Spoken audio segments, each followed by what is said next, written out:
For Sunday, August 26th, you found the Georgia Gang. Topping our agenda today, we take a big look at Georgia and we declare it on a roll. In Atlanta City Hall, another little scam by city employees, and there's a voting brouhaha in South Georgia. It's resolved. Some of the stories up for grabs on the Georgia Gang. From the Fox 5 studios, the Georgia Gang starts now. You know, we do a lot of scandal and corruption and malfeasance on the Georgia Gang. In fact, it seems to me that we've been doing that for the last year and a half, but we're going to take a little different direction today and step back and look at the state of Georgia as a whole and how most of the news is positive. We don't have to dwell on the negative. And I'll begin by noting that we have a 3.8% jobless rate, unemployment rate, in the 20-county metro. And for the first time in history, 3 million Georgians have jobs. I think that is a startling set of numbers as we look at the success of the state over the last 8 years. Well, I agree. In fact, I was just reading the other day where in the 10-county metro area, we picked up about 41,000 jobs. And so I think you're right. We're on the move. I think all of us could go down a laundry list of some of the great projects and economic accelerators that are really helping the state. What brought it to mind for me was this week, Governor Deal and others opened an inland port in Murray County. And it didn't get a huge amount of attention, but I think it should. And an inland port is the intermixture of rail and trucks. And so here's Murray County, which is, you know, up in carpet country. And it also is close to the borders with a couple of other states. So now the Port of Savannah is extended there by rail all the way up to Murray County, 338 miles of rail. That's a pretty impressive accomplishment. Well, Dick, you've for so many years talked about how important, you know, the port has been to Georgia's economic success. And, you know, in a bipartisan manner, we've seen Republicans and Democrats, our congressional delegation, work to expand the port. But one of the things that you see from Governor Deal as he continues to cement his legacy is that he wants to create jobs all over the state of Georgia. Working with the Georgia Chamber of Commerce, they have a specific rural plan to create more jobs outside the city of Atlanta. And one of the things I want to note that really came out in this report is that 67% of our GDP is in the metropolitan area of Atlanta. And we still forget that the metropolitan area makes up roughly about 55% of the state. And so this governor definitely is to be commended for seeing a vision, and it definitely helps a lot with our agriculture community to have that rail system to cut down the drive time and the stagnation that happens sometimes when you're trying to export and transport some of your goods. Alexis, the nexus, that was good. Alexis, the nexus, yes. The nexus between the Port of Savannah, Hartsfield Airport, and Hartsfield-Jackson, and now this new inland port is said to take 50,000 trucks off our expressways. How about that? That's good and bad. I mean, it's good, not so good for the truck drivers, but perhaps they will be able to accommodate some other kind of way. I think the trucks are going to pick the stuff up at the inland port. Right, and then they'll go to Tennessee and elsewhere, Alabama and elsewhere. Yeah. Right. So, but it is very exciting to see that because as Theron pointed out, it's been a long-time vision for the state to be able to do that kind of transportation. So I'm leading up to another thing that happened this week, which was a state Senate hearing at the state capitol over whether it would be wise to put Hartsfield-Jackson Airport under an authority. The Port Authority is just a huge success, the structure of it, the way it works. And there's never any hint of malfeasance that I'm aware of from the Port of Savannah. I think the closest was when Governor Perdue on his way out the door named a cousin to the board, but he happened to be a Fortune 500 executive as well. So Phil, is this move in the Senate serious? Do you think there's a chance that there could be an actual bill to wrest control of the airport and put it under a state authority? Well, the answer is yes. There will be legislation when the General Assembly adjourns and starts in January. And what's going on now is a study commission, as you're alluding to. It's chaired by State Senator Burt Jones. I spoke with him this past week, and I think when you mentioned and you praised the State Port Authority, I think that's a model for what could happen in the with the airport, the busiest airport in the world. You had testimony already at their first meeting of the 40+ years of bid rigging and corruption and bribery that is not being addressed properly. We hear talk, and that's great, about transparency and reform and wonderful, but I think that it's a systemic problem, and this is what the study committee is going to be talking about. They're going to hear from all sides. It wasn't hostile. But here's the problem with this study committee. All right, number one, in business and in government, how can you really have a conversation about an airport when you have zero people on the committee who are in the state senate who actually represents parts of where the airport actually maintains? There's a senator from Clayton County. But the Senator Valencia, which is where most of the land is. Right. But Atlanta, which we don't like to say, has run this airport efficiently. I got to give a big shout out to Robert Highsmith, who I think did an excellent job of really pushing back on some of this baseless false information about the airport, because if you want to compare it to the Savannah Port Authority, then let's make a procedural and operational argument. Let's not make an argument about the perceived corruption and some of the legal battles that's going on at the airport. The second thing that Robert Highsmith and others did a really good job, they really laid out to this study committee, do you really want to take on this financial burden of all the bonding and everything that goes well on this? So I think that the credibility of this committee... Well, that's fact-finding. They don't even know if it's possible. Right, they don't know it's possible. So I want our viewers to know that this is a standard... The FAA plays a huge part in the FAA for 15 years in a row, Dick, for 15 years in a row, through all of this perceived corruption that Phil wants us to believe, all this bid rigging and all this stuff, they have been rated the top airport in the world and the most efficient airport in the world. You know, they were trying to take an academic approach, and the lead witness is Mike Bell, who wrote his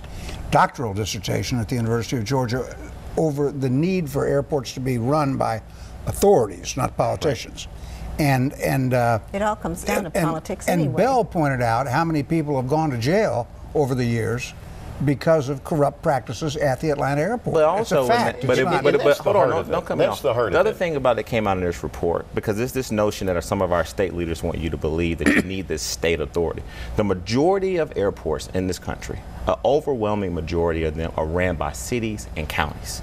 And so there was a really good presentation, again, by Highsmith and others, who really showed that counties and cities all across the country are able to run these airports. And so I think that the credibility of this committee, by not having an Atlanta representative and one person who's a great senator on there, does not really give the opportunity to have a robust central view. Well, let me just point out that you need a layer between a mayor controlling procurement. That's what's happening in Atlanta, and that's been the problem. You point out other cities and counties, they have layers, and they have at least some, yes, politics is involved in some. There's more corruption at airports run by mayors than by authorities. Well, and that's right, and that's what Mr. Bell pointed out in his testimony. Highsmith is a great lawyer, but he's going to spin it for the city. No, he did a great job, and I think that you have to agree with that. But the thing about the layer, there is a layer in place, and you know this. There's an independent committee that looks at every single procurement operation that goes on at the airport. Who appoints that committee? So this whole notion that the mayor is controlling the airport, but Phil, it's not a notion. They do control it. The airport authority would be the same situation. There is one more layer. All human beings. There's one more layer. There is one more layer. The bottom line is this, guys. We have the world's busiest and most efficient airport. As someone who just traveled and travels a lot,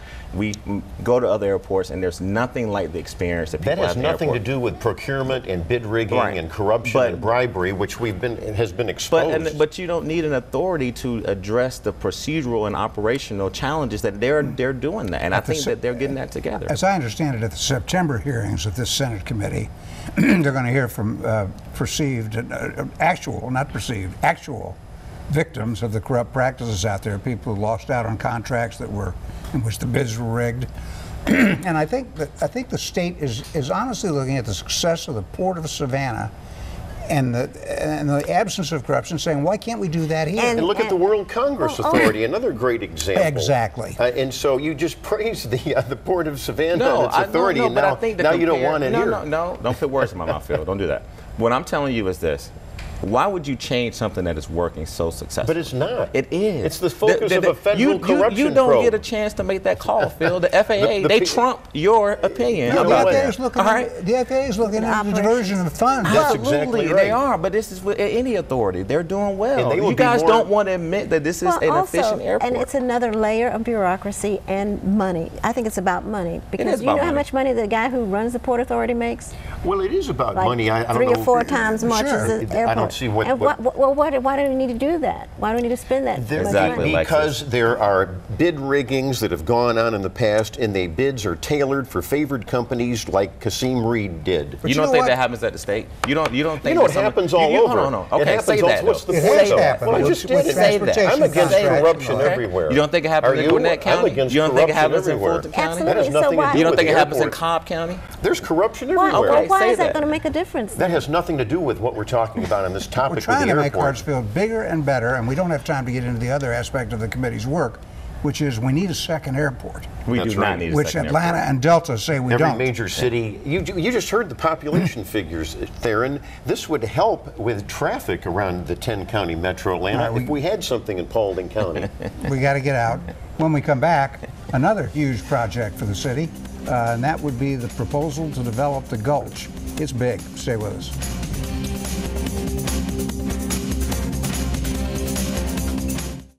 Have a question or comment for the Georgia Gang? Visit their website at fox5atlanta.com.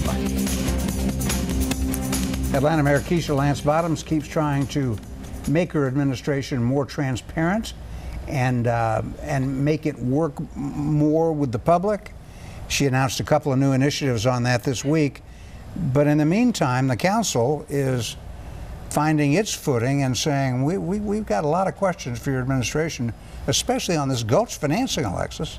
Well, yeah, the question $1 billion. Well, that was something that was started under the prior administration, the development plans for the Gulch. So it is, everybody has to get up to speed because half of the city council people are new. Right. So there is opportunity for them to find out Well, I more agree. about They it. have to get up to speed, and they have to ask the big questions as to how much money do the taxpayers have to foot? Why didn't we hear about this more from the mayor rather than reading it in the newspaper? I mean, that's what several councilmen asked, and legitimately so. Well, those she- are and And what developers. promises did former Mayor Reed make to CIM, the company that is proposing this project? You know, here we go again with sort of, you know, it's so unfortunate that if you're a company right now trying to do good business with the city of Atlanta, I mean, if you're really I don't think I'd want to. No. If you're a steward of partnering with a city to bring affordable housing, to bring more economic development into this area, and when you have these sort of baseless attacks on companies like CIM and others, it really is unfortunate. The bottom line with this Gulch project is that I don't think anybody's attacking CIM. No, well, this is what Phil just said. Well, they're asking questions. Yeah. I didn't attack CIM. I'm asking questions. Yeah, you go, CIM's well, a but big you I didn't question, attack anybody. But you question, you know, that there was this allure of some type of backroom stuff. Well, that's what a city council should be questioning. No. The city council person just asked a particular name. But this is the one thing to Alexis's point. This is normal process, guys. This is the same process they went through when we just gave Arthur Blank and Atlanta Falcons all of this money for the Mercedes-Benz Stadium. This is a similar process that just has happened in Cobb County when they got the Braves Stadium. So just because a council asks questions does not make this whole thing that it's this bad deal. But hold on, let me finish that. But what I was very happy of is that Mayor Bottoms did something that was a little unprecedented, but we're not going to point this out. She went to the council hearing. She took questions for almost an hour. Yep. She came and answered every single question from council members. She sat there, her team was there. And so I think that she is, to me, understanding that there is some kind of cloud over the county and the city and as far as some former dealings, but this Gulch deal is going to bring a tremendous amount of affordable housing to that area that needs it more than ever. And 200 units? 200 units, and it's going to be affordable, and it's going to be more opportunities to really, for tourism purposes, to really open up that area. I mean, this Gulch land has been sitting there for decades, has been underdeveloped. You know, and we've been talking about I it. got to tax point this revenue. out. Yeah. While all this is going on, Fox 5's More Stiggs is uncovering from, I guess, the federal investigation, a report that city workers have been scamming the city on travel arrangements and booking themselves into training sessions at various conventions, paying the fee, then canceling, paying the cancellation fee, 10%, and pocketing the money that they were supposed to go to the convention with. Now, I don't know how widespread it is, but it's just this drip, drip, drip of corruption emanates from City Hall. You need better controls. And Theron, if you and I were Mayor on... Bottoms is trying on that score. No, if you and I were on City Council, though, you would be asking questions, especially in light of a corruption probe. No, but I think the one thing that we got to commend this council on, right? I want to commend this City Council. They are operating in a posture which they should. The City Council is there to ask these questions, to represent their constituents in the city. So I don't want it to be viewed as this dissension between this new council and sort of a legacy council and this new mayor, who, by the way, came from the council. But other thing, let me interrupt you. Councilman Howard Shook said to the mayor, "You need to tell us more." And so, and to her credit, she is doing that. But that's how it all started. You forgot that part. No, I didn't. I watched the entire hearing. But one thing that in Moore's report, go back to Moore's Diggs report, so Mo Diggs did a good job, is that I think that if you really look at the details of this report, this is something that had been going on for a very long time. I think even before Mayor Reed probably was in office. And so this started under former Mayor Reed's administration to really cut back on the scam that was going on. And now Mayor Bottoms is taking an extra amount of steps to make sure that there's now new layers and procedures when people want to go to conferences and want to travel, making sure that all the financial backlog is accurate. You're not mentioning the Gulf negotiation, the Gulch negotiations in the role of Alvin Kendall. Now, I'm assuming we're going to get into that, Dick, but I think there was a conflict of interest with the mayor using Alvin Kendall as an attorney for the Rec Authority in the negotiations. No, but when I hope you address that. Yeah, we will. But when did we start, prosecuting elected officials for allowing them to choose lawyers to represent them who they know? There's nothing wrong with knowing a lawyer that she trusts to do. Alvin Kendall spent 5 years in federal prison. Why would you want someone like this? And it's a conflict of interest. You know what your party is running on right now? What your governor is running on right now? Criminal justice reform. And Alvin Kendall is the face of how criminal justice reform. This man went to jail, did his time. Hold on. Let's say you're right. He got restored his Don't you see a conflict of interest with these two entities? But you never would. But Gulch is part of the Rec Authority, part of that. You can't have someone negotiating with two different entities. That's conflict of interest. When we come back, the two top racial stories of the week. Put it that way. Stay with us.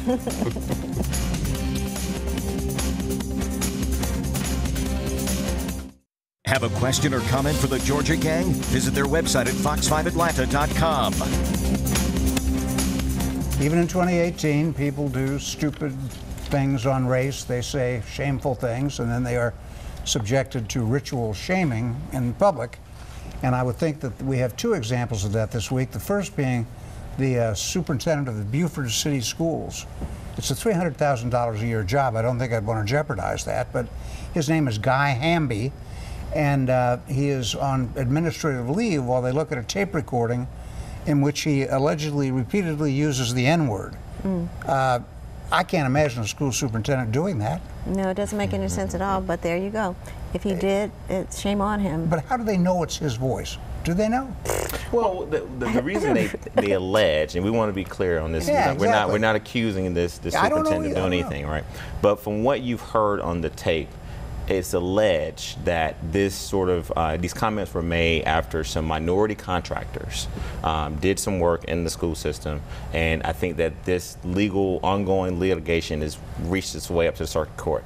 And the comments were that these lazy, deadbeat, N-word workers shouldn't deserve to basically be able to do this work in the county. And so I want to be clear. I'm not saying that this superintendent he's innocent until proven guilty, but you do not expect for a superintendent, one of the most noble jobs you can have that's responsible for teachers, board members, and our students, to use that type of language. In a successful school system. In a successful school system, to be able to feel comfortable enough, one, using the N-word, but then to refer to these companies as deadbeats, and that type of behavior and that language just cannot be tolerated. Like I say, people do stupid stuff. It underscores professionalism, and that's what we require of public officials. And we've all talked about this over the years, especially with social media, even with an email. I mean, the old adage is so true.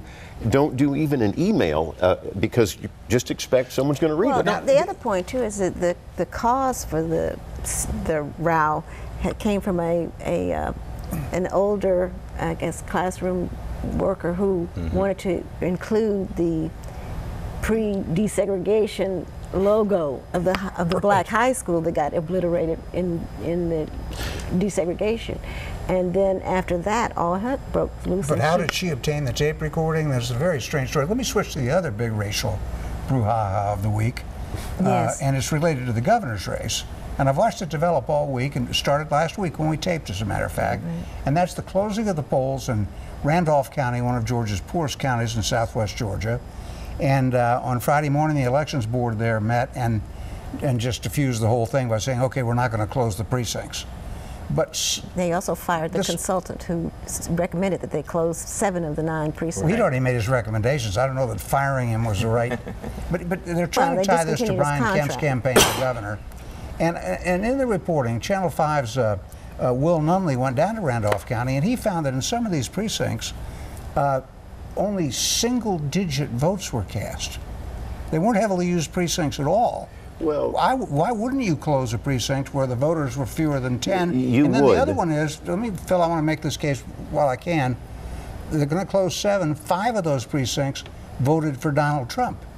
So it's not something to hamper black voting power. Well, but don't do it before an election. I think that's where the mistake That's was a good made. point. Yeah. Don't do it before the election. I mean, everybody, I would think, is in favor of consolidating polling places, especially if there are very few voters. Apparently not in Randolph County. Well, I think that's why the consultant was saying it. But it has, and remember, it's by the way, it's a Democrat county controlled by a Democrat commission. So this isn't some Republican plot. There was a lot of misreporting earlier in the week about what was happening, and this was some sort of conspiracy by Brian Kemp. John Lewis weighed in, the NAACP weighed in. The Republicans and Brian Kemp had nothing to do with this. It's all local. All 159 counties have their own board of elections, and so I think cooler heads prevailed and said we shouldn't even be talking about this before 90 days before an election. Well, the other thing that I want to point out is that, it was also because some of the voting precincts did not meet the standards of what the American Disability Act. They needed to, upgrade the facilities. Well, that was the consultant's Yeah, reasoning.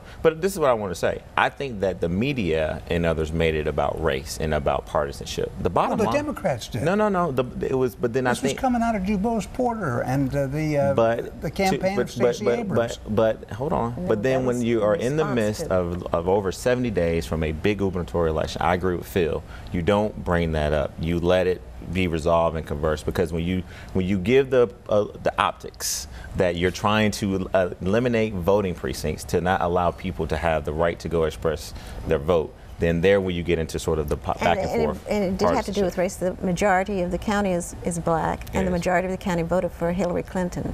Yeah, not But the Trump. majority of the polling places closed were in Republican precincts. That's exactly right. We got to get out. I just think it's the silliest story of the week, as too bad. in the way it was presented. Right. The outcome is fine. When we come back, we'll do winners and losers. Time now for the week's winners and losers. And before we begin that, let me make my plug to watch us on YouTube. We have our own channel, The Georgia Gang, on YouTube. Winners and losers, I'll start with you, Theron. Winner definitely is going to be Congressman John Lewis. This week they renamed Freedom Parkway to the Congressman John Lewis Freedom Parkway. So big shout out to Mayor Lance Bottoms and also Councilman Andre Dickens for leading this effort. Also, I want to recognize Katie Wenzel. You guys may have seen this week. This is the young woman who leaped down into the MARTA tracks to basically save her mother. Yeah. And I wanted to say her name, and basically her mother had fell. She's in critical condition right now, so let's keep her in our prayers. And definitely want to make the Peachtree City Little League team. I hope they continue to do well in the Little League World Series. And then my loser is definitely going to be Paul Manafort, Michael Cohen, and Donald Trump. The culture of corruption in D.C. is finally catching up to them, and I just don't think that Donald Trump is going to be able to bribe his way out of this one. So he's definitely my loser for this week. All right, Philip. Well, I will agree with one, and that is the Peachtree City Little League. We taped. They're fun. They're fun. They're doing great. We don't know who won the championship because we taped before the Saturday game, but we hope they're winners. In fact, there's a winner who's a loser. I'm talking about reality winner. With the odd name over in Augusta, the 26-year-old National Security Agency contractor, a traitor. She was given a 5-year sentence for leaking secrets, and I think it's a great deterrent Secrets about?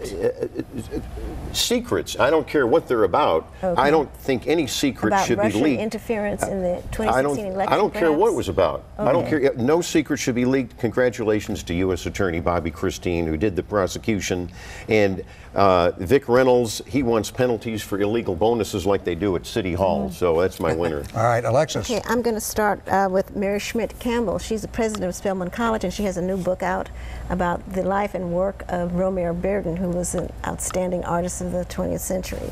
And again, I will piggyback on John Lewis Parkway, as well as Sarah Hawkins was appointed to the Georgia Supreme Court. Georgia Supreme Court, yes. So very congratulations. important. And then who else? I got another appointment here.